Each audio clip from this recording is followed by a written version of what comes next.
lørdag, og vi har en hel masse spændende ting, vi skal i dag. Men først skal vi ned og træne.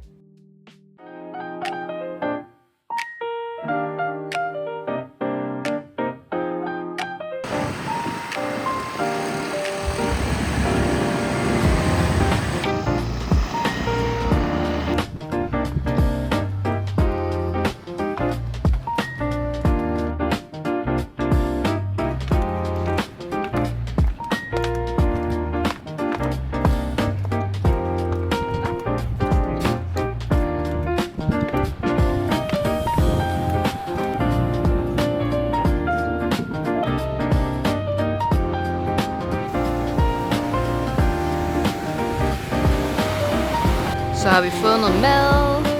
Det ser så godt ud.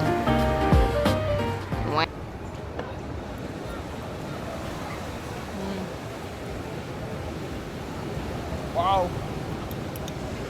Meget tun. Okay, jeg tænkte, jeg ville opdatere. Nu har vi været her på den her beach club i et par timer. Vi kom sådan noget 11:30, og nu er klokken ved at være sådan noget 3:15. Ja, det er bare virkelig dejligt, hyggeligt. Vi sidder bare chiller, soler, laver krydser til værs, læser. Egentlig meget stille og roligt. Vi sidder her helt fremme. Det er den perfekte sådan, seng, vi har fået, eller stol. Helt ud til vandet, så vandet er sådan nede af nogle trapper. Men ja, det er virkelig dejligt. Okay, så jeg filmede ikke så meget den her dag, fordi jeg var bare så træt. Men det var virkelig en hyggelig dag. Vi trænede. Så var vi op og spiste noget virkelig lækker morgenmad på Suga, som jeg gerne har ville prøve i lang tid. Så det var dejligt endelig at få prøvet det. Så vi videre på en strand på den, der hedder Padang Padang Beach, og det var skønt. Der var virkelig, virkelig mange mennesker. Der var ikke nogen beachstol, så det var meget sådan på jorden. Men det var lækkert. Så vi hjem, fik en snack, noget kaffe, proteinshake, og så skulle vi hen og massage. Og vi endte faktisk med at få 2 timers massage hver for sådan noget 270 kroner. Det var sindssygt. Og så var vi ude og spise aftensmad på et sted, Olle havde booket, der hedder Mana, som var virkelig dejligt med en flot solnedgangudsigt. Virkelig god dag. Godmorgen. I dag er det tirsdag den 7. juli, og det er vores sidste hele dag i Uluwatu. Det er virkelig sørgeligt. Vi er lige stået op, gjort os klar klokken omkring 7. Skal ned og træne, som altid. Og så skal vi faktisk bagefter ned og hente vores vasketøj, fordi vi sendte vores noget tøj til vask i går. Og det er altid lidt spændende hernede, hvordan det kommer tilbage.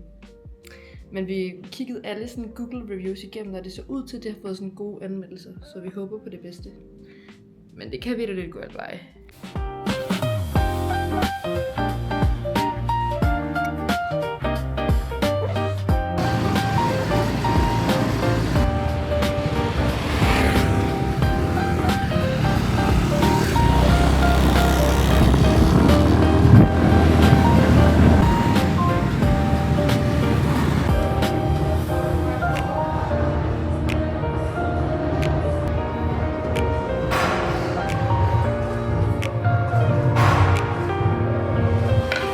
Snakker de bag.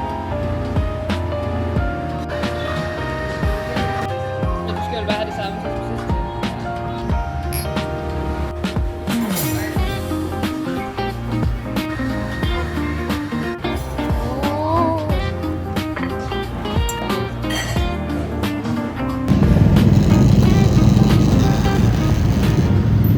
Okay, nu er vi lige kommet hjem og ind ad døren og har hentet vores vasketøj, og jeg er virkelig spændt på det.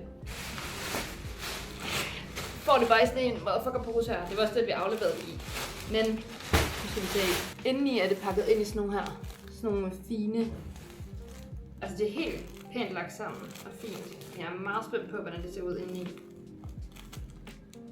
Okay, så det er de her. Prøv lige at åbne en af dem og se.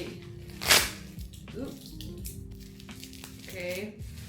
Det er mest spændt på, det hvide og træningstøjet. Okay. So far so good. Okay, det ser ikke skrumpet ud. Og det er okay hvidt. Det dufter også meget fint. Det dufter ikke som om de har brugt nogle af de der crazy. Nogle hernede så bruger de sådan noget totalt giftigt fis. Jeg tror faktisk det er rimelig okay. Men jeg vil så sige, jeg ved ikke om den er sådan helt ren. Altså, den er stadig sådan solcremespletter. Det er okay. Det er godkendt.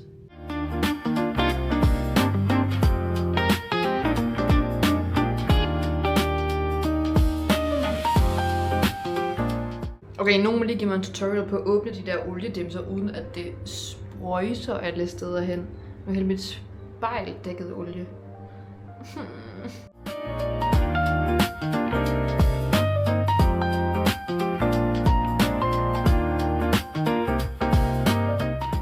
Nu har vi slappet i nogle timer, og nu er jeg i gang med at gøre mig klar, fordi vi skal snart ud og spise. Jeg er lige halvvejs gennem make-up'en lige nu. Jeg prøver faktisk at lægge noget ægte make-up i dag, fordi vi skal ud og spise et meget fint sted. Virkelig flot sted. Jeg håber på en virkelig flot solnedgang. Så det bliver sådan en rigtig date night i aften. Så det glæder jeg mig til. Det tror jeg bliver rigtig hyggeligt. Og Ollie han ligger og sover. Som han altid gør. Godt. Nu er jeg blevet færdig med at lægge min make-up. Må vi se, hvor lang tid det holder den her varme. Det har det med at skøjte af inden for den første time. Men nu har jeg faktisk virkelig god tid. For en gang skyld har jeg gjort mig klar i virkelig god tid. Så nu skal jeg lige finde ud af, hvad jeg egentlig skal lave. Måske læse mere bog eller eller andet. Og så skal vi til afsted. Så er vi begge to ved at være klar, for vi skal til afsted. Vi skal hen mod restauranten, fordi vi har lige nogle butikker omkring, vi gerne vil ind i først. Inden vi skal ind og spise mad. Og vi har bord allerede 17:30, fordi vi gerne vil se solnedgangen. Og den går ned allerede klokken 5:15 eller sådan noget her. Så derfor skal vi have bordet i god tid, så man har tid til at sidde og nyde det. I kan lige få et outfit check her. Jeg har det her på. Egentlig meget, meget chill. Og så tager jeg mine små kitten heels på.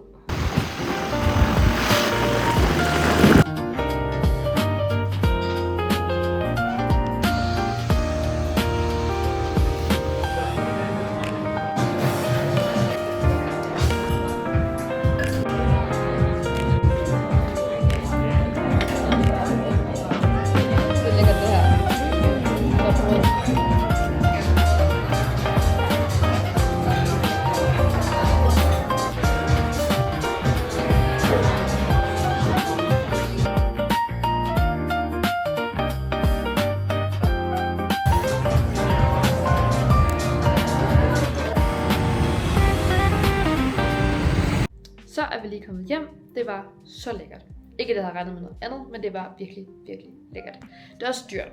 Altså for Bali-priser er det dyrt. Det blev sådan noget 950 kroner for os begge to. Hvilket jo i forhold til Danmark, hvis man skulle have det samme i Danmark, ville det være meget dyrere. Men i forhold til Bali-priser er det rigtig dyrt. Men det er også virkelig flot. Og tjenerne er bare på en hele tiden. Altså på en god måde. Ikke på sådan en irriterende måde. Så det er worth it, vil jeg sige. Men det er sådan noget, man også kun gør én gang per tur-agtigt.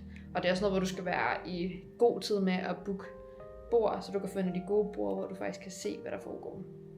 Så 10 ud af 10 would recommend. Men vi gør det nok ikke mere end en gang på den her tur. Eller nu må vi se. Vi har da selv begge to fødselsdag på den her tur, så vi får se. Vi faktisk skal flytte i morgen, desværre. Vi skal flytte fra Uluwatu til Canggu, hvor vi så skal bruge den næste uges tid. Og det er både virkelig sørgeligt, fordi jeg elsker Uluwatu, men det bliver også spændende, fordi jeg har ikke været i Canggu før. Det bliver en first for mig, ikke for Ollie. Han har været der et par gange, tror jeg. Men for mig bliver det første gang. Så er vi tjekket ud af vores hotel her. Det er lidt sad, men det er også spændende, fordi vi glæder os til, at vi skal videre til Canggu. I kan se, at vi har vores ting pakket sammen og klar her. Og så venter vi lige på, at vores driver kommer og henter os, så han kan køre os til Canggu. Og jeg ved, det bliver en kodis tur. Jeg tror, det kommer til at tage sådan noget 2-3 timer eller sådan noget, på grund af trafik. Det er derfor, vi elsker at være på scooter her, for der går alting meget hurtigere. I bil er det bare... Det er til at blive idiot af. Som altid, så kører alting på Island Time her. Så vores scooter, der skulle have været hentet kl. 10, er selvfølgelig ikke blevet afhentet. Den holder stadig derovre, hvilket er lidt problematisk, fordi vi skal afsted. Men ja.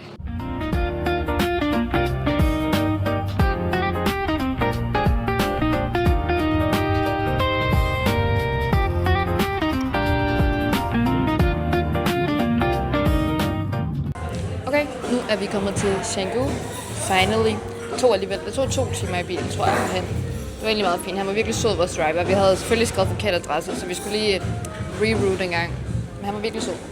Men vi kan først tjekke ind om 2 timer. Så nu har vi lige sat os på en café lige ved siden af. Det er faktisk Artisan, som vi har været på et par gange i Ulu, der også er her i Canggu. Så får noget kaffe, skal have noget frokost, og venter på, at vi kan få lov til sådan rigtig at tjekke ind. Har vi faktisk ikke andre planer for... Har du lige skrevet? Ja. Så har vi faktisk ikke andre planer for i dag. Vi har lidt det issue, at vi glemte at efterlade nøglen i Uluwatu til hotellet. Så vi skal lige finde ud af, hvordan vi får afleveret den tilbage til dem. Det er virkelig dumt. Det er virkelig, virkelig dumt. Men det må vi lige finde ud af, hvordan vi får fikset.